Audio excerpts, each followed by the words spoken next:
Hello అండి. Welcome to film diary. 'Kanguva' trailer చూసిన తర్వాత నాకైతే చాలా నచ్చేసింది.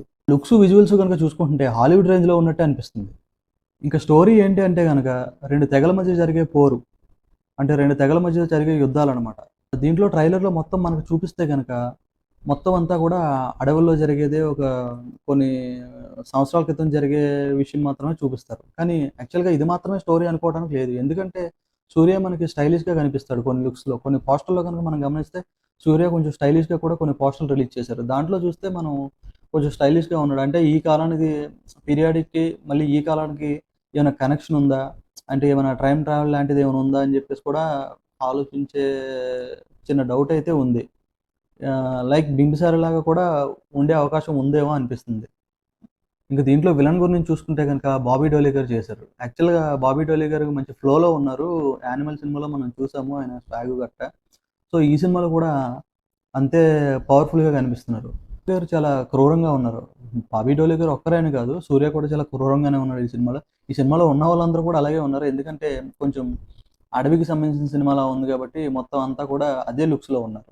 మనకి ఈ సినిమా చూస్తుంటే గనక ఇంగ్లీష్ సినిమాలో కొన్ని చూస్తే 'గ్లాడియేటర్' ఇలాంటి సినిమాలన్నీ కూడా కొంచెం అంటే ఆ స్థాయిలో విజువల్స్ ఉన్న ఫీలింగ్ అయితే కనిపిస్తుంది. మనం కొన్ని సీన్స్ గనుక చూస్తుంటే సముద్రంలో మనకి కొన్ని ఫ్రేమ్స్ కనిపించినియి. అంటే షిప్పుల మీద కొంచెం యుద్ధాలు జరగడం, అక్కడ చేతులు నరికేసి ఉండటం ఇలాంటియన్నీ కనిపించినాయి. అయన్నీ చూస్తుంటే నాకు గనక ఆ అట్మాస్ఫియర్ మొత్తం మనకి 'పైరేట్స్ ఆఫ్ కరేబియన్' సినిమాల్లో చూసినంత గ్రాండియర్‌గా అనిపిస్తుంది. అలాగే మనం కొన్ని ఫ్రేమ్స్‌లో చూస్తే చేతులు నరికేసి ఈడ్చుకుంటా వెళ్తారు. వాటిని సముద్రంలో పడేస్తారు. ఆ విజువల్ చూస్తుంటే అంటే సినిమా ఎంత ఇదిగా ఉండబోతుందో అనిపిస్తుంది. ఫ్రేమ్స్ వచ్చేసి ప్రతి ఫ్రేమ్ కూడా చాలా గ్రేట్‌గా అనిపిస్తుంది. సినిమాటోగ్రఫీ చాలా బావుంటదనిపిస్తుంది సినిమాలో అయితే. ఇక్కడ 'శివ' కోసం మాట్లాడుకుంటే ఇంతకుముందు ఎప్పుడు ఇలాంటి సినిమాలు తీయలేదాయన. ఆయన తీసిన సినిమాలన్నీ కూడా చాలా మామూలు సినిమాలే, సాధారణ సినిమాలే. అంటే ఫ్యామిలీ ఎంటర్‌టైన్‌మెంట్స్ ఇలాంటివి మన 'గోపీచంద్' గారితో 'శంఖం' సినిమా చేశారు. ఎప్పుడో 2009లోనే 10లో తీశారు. ఇంకా రీసెంట్‌గా 'పెద్దన్న' అని చెప్పేసి రజనీకాంత్ గారితో ఒక సినిమా తీశారు. 'వివేకం' తీశారు. ఇయన్నీ నార్మల్ సినిమాలు తీశారు. డైరెక్టర్ 'శివ' గారు ఈసారి చాలా పెద్దగానే ప్లాన్ చేశారు. సో, ఇంకా సినిమా కోసం చూస్తే గనక ఇది మొత్తం అడవుల్లోనే జరిగేదే, ఆ టైమ్ పీరియడ్‌లో జరిగేదే ఎక్కువ కనిపిస్తుంది మనకి. యాక్చువల్‌గా 'సూర్య' గారిని స్టైలిష్‌గా చూపిచ్చారు కదా! అంటే సూట్‌లో ఈటిల్లో గట్టా చూపిచ్చారు. సో, అదేమై ఉండొచ్చు? దాన్ని ఒక్క పాట కూడా ఇక్కడెక్కడా చూపిచ్చలేదు. సో, అది పార్ట్ 2 ఉంటదని ఎలాగో కన్ఫర్మ్ చేశారు. సో, పార్ట్ 2లో ఏమన్నా ఆ ఆ పీరియడ్ ఉండొచ్చంటారా? సో, అయితే కొన్ని డౌట్స్ అయితే ఉన్నాయి. సో, కొంచెం కూడా ఈ ట్రైలర్‌లో చూపించలేదు. ఏమన్నా సినిమా దగ్గరికొచ్చినప్పుడు ఇంకా ముందు ట్రైలర్స్ కొన్ని వదులుతారు కదా! థియేట్రికల్ ట్రైలర్స్ అని. వాటిలో ఏమైనా తెలిసే అవకాశం ఉండొచ్చు. సినిమాకి ఒక అడ్వెంచర్ లుక్ రావాలంటే సముద్రాన్ని ఖచ్చితంగా వాడాలి. సముద్రం దీంట్లో చాలా ఎక్కువగా వాడినట్టు అనిపిస్తుంది. ఆ షిప్‌లో అయి చూస్తుంటే చాలా బెటర్‌గా అనిపిస్తుంది. సో, ఇంకా ఫైర్‌ని కూడా మనకి ట్రైలర్ మొత్తం ఎక్కువ శాతం ఫైర్‌తోనే నిండి ఉంటుంది. అలాగే గ్రీనరీ కూడా చాలానే ఉంది అడవులు ఇయన్నీ. సో, ఈట్లన్నిటిని వాడుకొని ఒక మంచి అడ్వెంచర్ సినిమా తీస్తున్నారా అనిపిస్తుంది. ఇంకా మ్యూజిక్ విషయానికొస్తే 'దేవిశ్రీ ప్రసాద్' గారు మాత్రం చితక్కొట్టేశారు ఈ సినిమాకి. దాంట్లో ఎటువంటి డౌటు లేదు. అసలే ఏ రేంజ్‌లో ఉంది.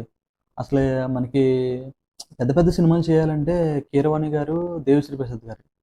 'కీరవాణి' గారు చాలా సినిమాలు చేశారు. సో, 'రాజమౌళి' గారి సినిమాలకి బాగా ఎలివేట్ అవుతా ఉంటాయని. 'డీఎస్‌పీ' గారి బీజీఎంకి సినిమా చూడకముందే ఒక ఒపీనియన్ వచ్చేసింది. ఇందులో బీజీఎమ్స్ ఎలాగో అదిరిపోతున్నాయని చెప్పేసి ఒక ఒపీనియన్ అయితే కలిగిపోయింది. ఇంకా 'సూర్య' గారి విషయానికొస్తే గనక, చాలా కాలం తర్వాత ఆయన సినిమా థియేటర్‌లో రాబోతుంది. ఎందుకంటే ఇంతకు ముందు వచ్చిన 2 సినిమాలు కూడా 'ఆకాశమణి', 'హద్దుర', 'జై భీమ్' ఈ 2 సినిమాలు కూడా ఓటీటీలోనే రిలీజ్ అయింది. అక్కడ కూడా చాలా బానే ఆడినియి. బట్ ఏంటంటే థియేటర్‌లో ఆ ఎక్స్‌పీరియన్స్ పొందడానికి లేకుండా పోయింది ప్రజలకి. సో, 'సూర్య' గారి ఫ్యాన్స్‌కి ఇప్పుడు చాలా పెద్ద ఒక విజువల్ ట్రీట్ లాంటిదని చెప్పేసి అనుకోవచ్చు. ఈ సినిమా చూస్తుంటే గనక 'సూర్య' గారికి పెద్ద హిట్టే వచ్చేటట్టే అనిపిస్తుంది. సో, అనుకున్నట్టు గనక అన్నీ వర్కౌట్ అయితే గనక 'సూర్య' గారిని పెద్ద హిట్టే చూడొచ్చు. కాకపోతే కొంచెం అటు ఇటు ఏమైనా అయితే గనక సినిమా మొత్తం డిసప్పాయింట్ చేసే అవకాశాలుంటాయి. సో, ట్రైలర్ చూస్తుంటే ఎక్కడ కూడా అలా అనిపించట్లేదు. అన్నిట్లోనూ మ్యూజిక్ పరంగా చాలా బావుంది. ఇంకా విజువల్ పరంగా చాలా బావుంది. ఇంకా 'సూర్య' గారి యాక్టింగ్ అంటారా ఆయన గురించి అందరికీ తెలిసిందే. ఆయన 'అగ్రెసివ్‌లో' ఆయన చేసే అంత పెర్ఫార్మన్స్ ఎవరు చేయరు. ఇంకా డబ్బింగ్ వచ్చేసి 'సూర్య' గారికి డబ్బింగ్ కొంచెం డిఫరెన్స్‌గా అనిపిస్తుంది. చేసే ఆయన విజువల్‌గా చూస్తుంటే చాలా పవర్‌ఫుల్‌గా అనిపిస్తది. ఆయన అరిచినా, ఏం చేసినా చాలా పవర్‌ఫుల్‌గా అనిపిస్తది. సో, డబ్బింగ్‌లోనే కొంచెం తగ్గిందేమో అనిపిస్తుంది ఇక్కడ చూస్తుంటే గనక.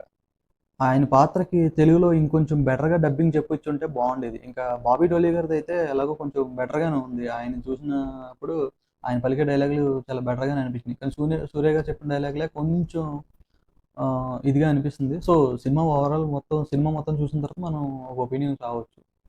లాస్ట్‌లో మనకి గుర్రం మీద ఎవరో వస్తున్నట్టుగా కొంచెం హైడ్ చేసి చూపిచ్చారు. సో, అదెవరో తెలీదు. బయట ఇంటున్న టాకయితే కార్తిక్ గారేమో అని జెప్పేసి అంటున్నారు. కార్తిక్ గారే గనక వస్తే సూర్య గారిని, కార్తిక్ గారిని ఒకటే స్క్రీన్ మీద చూస్తే కొంచెం ఆ ఫీల్ వేరేలా ఉంటుంది. సో, సూర్య ఫ్యాన్స్‌కి అదొక మంచి ట్రీట్‌లా అనిపిస్తుంది. నా ఒపీనియన్ అయితే ట్రైలర్ అయితే నాకు చాలా బా నచ్చింది. సో, ఇదండి విషయం. Thank you. ఈ వీడియో గనుక మీకు నచ్చితే లైక్ చేయండి, షేర్ చేయండి, సబ్స్క్రైబ్ చేయండి. Thank you.